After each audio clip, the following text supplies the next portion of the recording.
Hi అండి. వెనకాల చూస్తున్నారు కదా, మా చిన్నమ్మాయి అయితే స్కూల్ నుంచి వచ్చింది. వచ్చిన వెంటనే ఆకలి అంట. స్కూల్ నుంచి వచ్చిన వెంటనే పిల్లలు ఆకలి అని చెప్తారు కదా.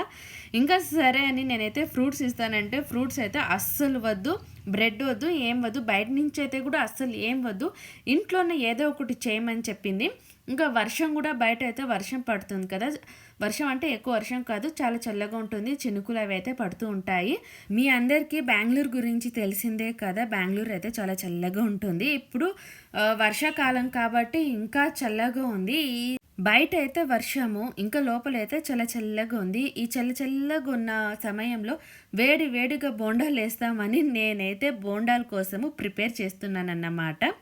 నేనైతే ఫస్ట్ మిరియం చేశాను. మిరియం అంటే కారం అన్నమాట. కారం చేసి నేనైతే పొయ్యి మీద పెట్టేశాను. ఆ పొయ్యి మీద అయితే కారం మంచిగా అయితే ఉడికింది. ఇప్పుడు బోండాల కోసం ప్రిపేర్ చేసుకున్నాను అన్నమాట. సింపుల్ అండి, చాలా దోసపిండి అయితే చాలన్నమాట. ఈ ఆనియన్స్ ఇవంతా మేమైతే ఫ్రై చేసుకొని కొంచెం దోసపిండి సైడ్లో పెట్టుకొని ఆ దోసపిండిలో ఇలా ఆనియన్స్ అంతా ఫ్రై చేసుకొని వేసేయచ్చు. ఇందులోనే నేనైతే దోశలు కూడా వేస్తానండి. దోశలు అయితే నాకు చాలా అంటే చాలా ఇష్టము. మా పిల్లలు అయితే దోశలు వద్దు బోండాలు కావాలన్నారు. సో నేనైతే ఇలా ప్రిపేర్ చేసి మా పిల్లలకి వేడివేడిగా బోండాలు ఇస్తున్నాను. నార్మల్గా అయితే మా పిల్లలు కారం అయితే అస్సలు తినరు. నేను కారం ఈ విధంగా చేస్తాను, చాలా టేస్టీగా ఉంటుంది. ఆ కారంలో అయితే కొంచెం నెయ్యి వేస్తాను అన్నమాట. నెయ్యి వేస్తే ఇంకా చాలా టేస్టీగా ఉంటుంది. ఇప్పుడు ఈ ప్రిపరేషన్ అంతా వచ్చి మా చిన్నమ్మాయి కోసమే, తన కోసమే వేడిగా వేస్తున్నాను. ఇంకా మా పెద్దమ్మాయి అయితే స్కూల్ నుంచి రాలేదు. టైమింగ్స్ సపరేట్ అన్నమాట. ఫస్ట్ అయితే చిన్నమ్మాయి వచ్చేస్తుంది, ఆ తర్వాత పెద్దమ్మాయి వస్తుంది. అందుకోసము ఫస్ట్ తనకైతే వేస్తున్నాను. వేసేసి స్టవ్ ఆఫ్ చేసినాక మళ్ళీ మా పెద్దమ్మాయి వస్తే తన కూడా వేయాలి. వేడిగా తింటేనేనండి ఈ వర్షాకాలంలో భలే ఉంటుంది, సూపర్గా ఉంటుంది. పిల్లలు కూడా చాలా హ్యాపీగా ఉంటారు.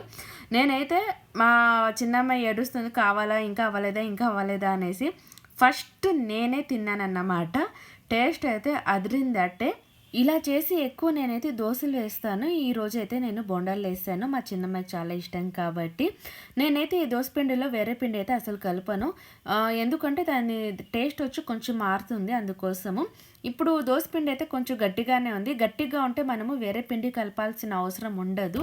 కొంచెం పలసగా ఉంటే మనము రైస్ పిండి అయితే కొంచెం కలుపుకోవచ్చు అన్నమాట. రైస్ పౌడర్ వస్తుంది కదా, రెడీమేడ్ పౌడరు, అదైతే కొంచెం కలుపుకొని మనము బోండాలు వేసుకోవచ్చు. చూసారు కదా, మా అమ్మాయి అయితే భలే తింటూ ఉంది. తనకైతే ఇష్టం కాబట్టి. మీకు ఈ వీడియో ఎలా నచ్చిందో కమెంట్ చేసి రాయండి. బాయ్.